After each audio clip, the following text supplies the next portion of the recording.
Voici pour conclure notre parcours avec le Notre Père, une dernière annexe. C'est un article écrit tout récemment que je voulais appeler « Nous n'apprenons pas à combattre dans les livres ». C'était ma première intention et finalement je l'ai appelé « Derrière l'oppression, l'oppresseur ». Et ce qui me renvoie à cet article, c'est ce que nous avons partagé ensemble concernant la tentation et le tentateur, ou l'épreuve et la tentation. Une épreuve contient une tentation, celle de lâcher, celle d'être infidèle, et une tentation constitue une épreuve, est-ce que je serai fidèle? Et souvent nous voyons l'épreuve qui nous touche et nous ne percevons pas la tentation qui est derrière, de nous laisser séduire par l'incrédulité, par des ressentiments, par la colère ou d'autres choses. Voilà. Donc je lis ce texte qui était écrit dans le contexte de l'épidémie que notre pays vit en ce moment. Et donc je vais lire simplement ces 2 pages maintenant. Nous avons beau avoir lu 10 livres de 200 pages sur la marche à suivre pour le cas où vous rencontreriez un lion. Le jour où vous serez devant le lion sur un chemin, vous serez probablement très désemparé. Est-ce à dire que les livres sont inutiles? Certes pas, mais on n'apprend pas à combattre en lisant des livres. Premier paragraphe, ne pas fuir la confrontation. Comment apprend-on à combattre alors en se confrontant au lion? Jésus l'a fait. Je lis un passage de l'évangile de Marc, chapitre 1er. Il se trouva dans leur synagogue un homme qui avait un esprit impur et qui s'écria: Qu'y a-t-il entre nous et toi, Jésus de Nazareth? Tu es venu pour nous perdre. Je sais qui tu es, le Saint de notre Dieu, le Saint de Dieu. Le Saint de Dieu. Jésus le menaça, disant: Tais-toi et sors de cet homme. Et l'esprit impur sortit de cet homme, en l'agitant avec violence et en poussant un grand cri. Le mal n'est pas une réalité abstraite. Jésus a vécu un contact avec des personnes assujetties aux puissances du mal. C'est aussi pour cela qu'il enseignait avec autorité. Ce jour-là, un ennemi est présent dans le camp. Interrompu, Jésus ne poursuit pas son enseignement. C'est le moment d'une confrontation. Nous sommes appelés à nous confronter personnellement au mal avec les armes de Dieu, écrit le pasteur Stuart Olyott. Si les sociétés animistes voient des esprits derrière tout ce qui existe ou tout ce qui arrive, nous risquons, à contrario, de ne voir de la réalité que ce que la pensée rationnelle peut observer ou déduire. Est-ce réaliste? Pas à l'échelle de la révélation biblique. Et il se pourrait que nous soyons, en maintes circonstances, à la fois très instruits et très démunis. L'instruction est-elle donc inutile? Pas du tout, mais elle ne suffit pas. Le paragraphe qui suit s'appelle « Nous n'avons pas appris à combattre ». Nous avons évité les situations où il était nécessaire de combattre. Nous n'avons pas appris à combattre. L'Évangile est une bonne nouvelle, combattre est un mot négatif. Nous avons pensé que les deux ne s'associaient pas bien.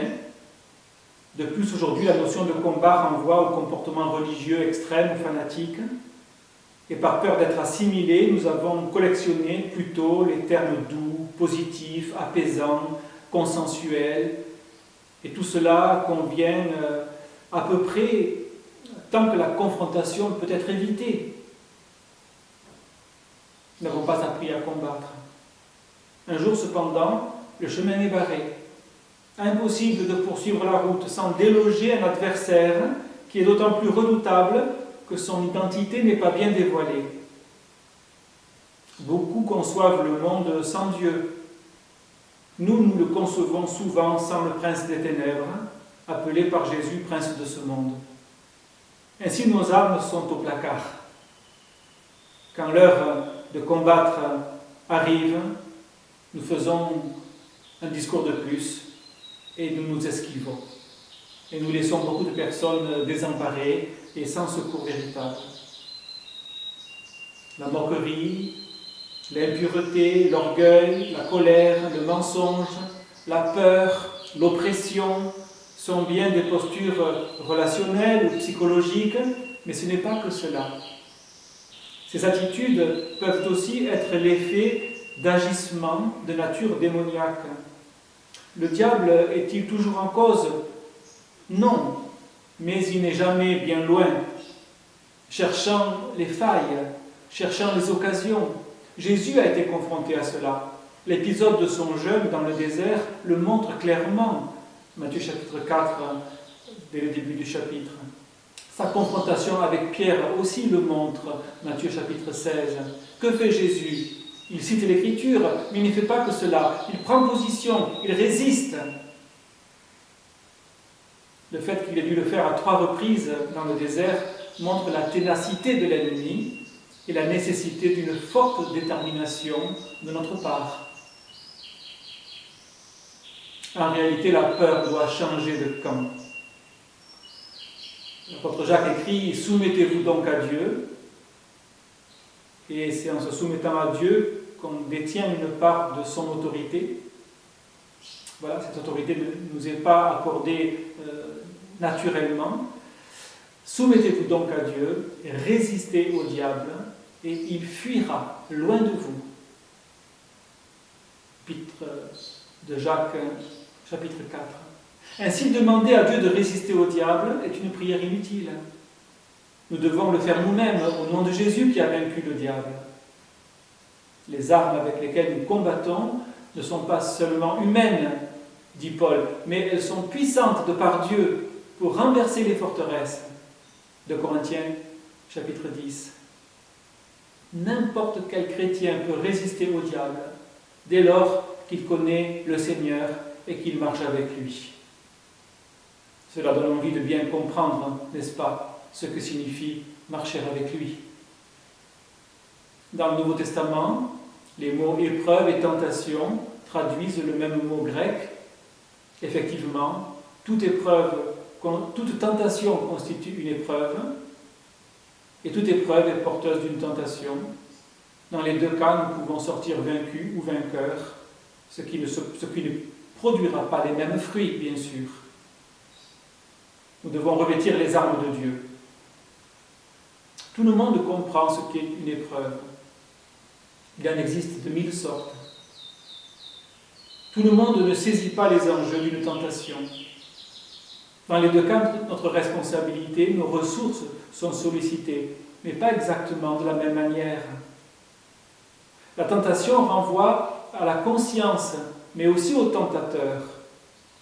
Dans le livre de la Genèse, c'est l'homme qui a péché, mais à l'instigation d'un autre.